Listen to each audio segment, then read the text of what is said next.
Vamos agora dar início à nossa conversa, recebendo aqui o meu amigo, cronista do Conexão Itajubá, Dr. Sérgio Henrique Salvador, um dos maiores especialistas em direito previdenciário no país. Dr. Sérgio, é um grande prazer recebê-lo. Bom dia. Olá, Otávio, bom dia. Obrigado pelo convite mais uma vez. Dr. Sérgio, a questão é a seguinte: Previdência Social continua na polêmica, continua tendo alterações e as pessoas começam a ficar perdidas em relação ao porquê de tanta confusão. Então, a primeira pergunta que eu faço é exatamente essa: por que tanta confusão? Porque se é uma coisa que vai beneficiar a economia do país, é para o bem de todos, a felicidade geral na nação, porque os políticos estão tão ressabiados, vamos dizer assim, em aprovar o texto da Previdência? Otávio, a Previdência é um direito, é uma conquista, né? Um direito social, é uma conquista constitucional, é um direito que está lá na Constituição, garantido, protegido, enfim. E qualquer mudança nesse sentido é evidente que precisa ser bem discutida, precisa ser debatido com a sociedade. Afinal, nós escolhemos aí o regime democrático, né? De ouvir o povo, enfim, por isso nós temos os nossos parlamentares. Mas quando falamos em Previdência, sempre foi assim, medidas polêmicas, porque é uma questão que envolve o bem-estar das pessoas para o futuro, né? Contribuir por determinado tempo, quando será que eu vou aposentar, descansar. A palavra aposentar também vem de aposentos, né? Ir para os seus aposentos, mas ele precisa ir para os seus aposentos com um valor digno, né? Um valor aí que ele possa estar compensando ou ajudando nesse momento de necessidade da sua vida. E esse ano também, né, Otávio? O Brasil, acho que dos últimos anos, ele vive uma instabilidade política muito grande, vive uma crise econômica, né? São muitos desempregados, isso também afeta a Previdência, essa questão de corrupção, e também eu acho que é interessante a gente colocar para os nossos ouvintes a própria fragilidade da regra, porque não são regras muito claras e muitas dúvidas no ar. Por que os militares ficarão de fora da reforma? Será que tem alguma lógica nisso? Por que alguns servidores públicos ficarão de fora desta reforma? Porque ela atinge em cheio os trabalhadores da CLT, os empresários, os autônomos, os trabalhadores rurais, aqueles que mais necessitam e são aqueles que ganham menos, né? Então, assim, as regras não são muito claras. E fora que esse ano é um ano bem peculiar, Otávio, que é o ano eleitoral, né? Nós temos uma agenda, existe uma programação. A partir de agosto nós já temos aí o encerramento da filiação partidária. E isso vai impactar as próprias bancadas nos estados, a bancada federal. E a medida também, ela é impopular porque ela tem regras rígidas, né? Ela tem regras não muito claras e as regras claras que tem são regras rígidas. A gente vai acabar com a aposentadoria por tempo de contribuição ao longo dos anos. É isso que eu gostaria que o senhor destacasse. O que muda? Pois é, Otávio. A ideia central da reforma é fixar uma aposentadoria só para todos. Que aposentadoria que é essa? É a aposentadoria por idade.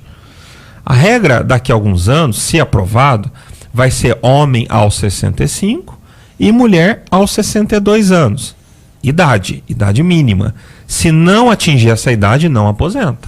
Mas é a regra que o governo ele não mexe. É aquela regra, né, sagrada, ele não quer mexer nisso. E terá que ter o mínimo de 15 anos de contribuição. E 15 anos também não vai levar o valor todo do benefício, vai levar uma parte dele. Se eu quiser o valor todo, um valor melhor, eu vou ter que contribuir por mais tempo. Essa vai ser a regra no Brasil daqui a alguns anos, se aprovada essa reforma. Então a gente acaba com as outras aposentadorias, né? Que é a aposentadoria por tempo, é a aposentadoria do professor, é a aposentadoria dentro daquele sistema de pontos, 85, 95. Então é uma regra muito rígida de extinção de direitos, né?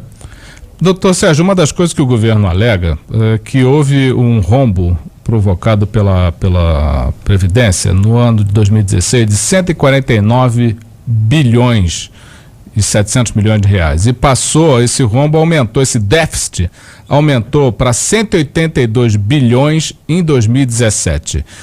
Isso é o que os números do governo apontam. Porém, existem pessoas como o senhor que defendem a tese de que a Previdência não é deficitária. Pelo contrário, ela é superavitária. Esse tema também é altamente polêmico, Otávio. E é um tema que não é midiático, né? Ele não sai muito na nossa imprensa em todos os níveis. Mas o grande discurso do governo é esse. É o discurso de que a Previdência ela é deficitária e por conta disso a gente precisa mexer no sistema. Não se discute que não precisa mexer. Eu acho que o grande privilégio desse debate é ter o debate. A gente precisa sim modernizar a Previdência, atualizar, torná-la mais efetiva, né, eficiente, clara, transparente e acessível. Enfim, mas o discurso de que eu tenho que mexer por esse motivo não é um discurso verdadeiro. Por mais que o nosso ouvinte, às vezes, ele vê isso todo dia, a Previdência está quebrada. Mas é só ele fazer uma busca. Previdência não, os aposentados podem não receber no futuro. Exatamente, mas é um discurso que até vem há muito tempo, né, Otávio? Quantos governos antecessores já não falavam disso? Né? Mas existem estudos técnicos e confiáveis, estudos da PUC São Paulo, estudos da UERJ no Rio, existem estudos da Anfip, auditores fiscais. Por esses dias eu publiquei uma entrevista de um auditor fiscal, que é uma carreira do governo, e defendendo que realmente a Previdência não é quebrada. E recentemente, Otávio, nós tivemos uma CPI sobre o déficit da Previdência, e ninguém viu isso no jornal. É só olhar na internet que o resultado da CPI foi nesse sentido, de que a Previdência não é quebrada e de que não haveria motivo para a sua reforma por esse argumento. Poderia por outros argumentos, mas não por esse. Por trás disso, o que está por trás disso? Que interesses existem por trás dessas informações não verídicas para que haja essa pancada em cima do povo brasileiro? Sem paixões políticas, né, Otávio? A gente tem um governo liberal, neoliberal, enfim, que prima pela economia, pelas privatizações, e é evidente que o setor bancário é um setor que coordena as bases econômicas do nosso país, né? A gente não precisa ir muito longe não para verificar na grande TV aberta que os principais comerciais que aparecem ali são comerciais de banco. Então, é o banco que financia a gestão do Estado, vamos dizer assim, né? A gente está tendo problemas de banco aí nas campanhas eleitorais que a Lava Jato está trazendo à tona, né? Então, é um problema crônico. E é evidente que o banco, o setor bancário, ele precisa vender a previdência privada dele, né? E o grande concorrente que ele tem é a previdência pública, é o INSS. Então, ele precisa entrar nessa guerra, né? Olha, o banco ele precisa vender o teu plano, mas ele tem o INSS que as pessoas procuram, estão pagando. Então, existe um jogo de interesse, é um interesse econômico, né?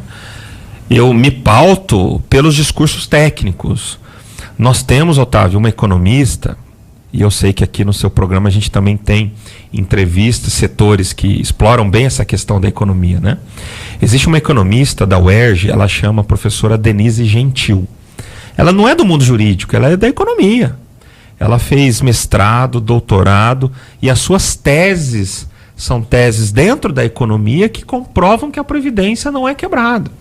Ela não foi para o campo jurídico, né? Então, nós podemos dizer que todo esse movimento é para que haja uma contribuição, as pessoas passem a contribuir com a previdência privada dos bancos e não com a previdência que é obrigatória e menos com a previdência que já pagamos, que é do governo? Sim, Previdência Social. Existem algumas situações em que a gente não tem opção, a gente tem que contribuir com o INSS, vamos dizer assim.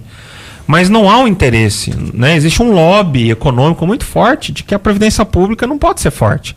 Justamente por esses interesses da iniciativa privada bancária, dentre outros, né? Dentre outros. Mas essa é a grande discussão. Mas isso não sai na imprensa, isso não sai em lugar nenhum, não existe uma informação acurada nesse sentido. Quer dizer, a própria imprensa, a grande imprensa que é financiada pelos bancos, não divulgam essas questões. Exatamente, percebam, nós tivemos há bem pouco tempo uma CPI, né?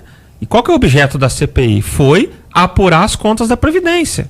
E a CPI ela termina com um relatório. E qual que foi o relatório? Isso está na internet, para quem quiser ver. E o relatório de que a Previdência ela está com as suas contas equilibradas e que não há motivo para reforma por esse argumento. Repito, não quer dizer que a gente não possa discutir a Previdência. A Previdência é uma política pública. Toda política pública precisa de discussão, de aprimoramento, enfim. Doutor Sérgio, chegou uma pergunta sobre aposentadoria por tempo de contribuição. Como fica o pessoal da área rural? Pois é, a área rural, num primeiro momento, na primeira proposta do governo, seria uma aposentadoria também extinta, ou seja, seria uma regra única. E o trabalhador rural ele teria que contribuir. E a contribuição ela seria criada por uma lei complementar, enfim. E o governo viu que foi uma medida altamente impopular, negativa, atingir as pessoas do campo. E ele recuou. Então, hoje, não se mexe no trabalhador do campo. Vai ter aí uma modernização das regras, uma atualização de requisitos, mas para o trabalhador do campo a gente não vai ter muita mudança, não. Outra questão que chegou é: os atuais aposentados podem ser de alguma forma atingidos pelas modificações no texto da Previdência? Então, Otávio, juridicamente nós temos uma proteção constitucional do direito adquirido. As pessoas que já têm os seus requisitos para se aposentar na regra atual, mesmo que venha uma regra nova, eu não posso ter aquele meu direito adquirido, né, negado, furtado. Isso é uma proteção constitucional. Mas quando falamos em direito adquirido contra o Estado, é complicado. Às vezes a pessoa vai ser sim atingida por uma regra mais dura, e aí ela vai ter que entrar na justiça para exercer o seu direito adquirido. Agora, a proposta, ela fixa a idade. Ou seja, se o homem, no momento da aprovação da proposta, se ele tiver abaixo de 53 anos de idade, ele vai seguir a regra nova. Se ele tiver acima de 53 anos de idade, ele segue a regra antiga, que é o direito adquirido. Outra questão, doutor Sérgio: faltam 3 anos para completar o tempo de contribuição. A ouvinte quer continuar a contribuir. Quem ela pode procurar? Pois é, o INSS ele faz ali orientações no sentido do valor da contribuição, preenchimento de guia, código, o identificador, atualiza o cadastro. Aí tem que ver a categoria dela, né? Se ela é doméstica, se ela é uma microempresária, se ela é uma autônoma. Eu aconselho ela a procurar um contador, porque o contador ele vai ali situar ela. Algumas situações o INSS resolve, outras situações, por exemplo, Otávio, a Receita Federal tem que resolver. E outras situações ela mesma entra na internet, pega a guia, preenche os dados e começa a recolher. Quem trabalhou durante 5 anos na zona rural, esse tempo conta para o INSS? Conta. Ele pode usar o tempo rural com o tempo urbano, mas esse tempo rural tem que ser comprovado com documentos.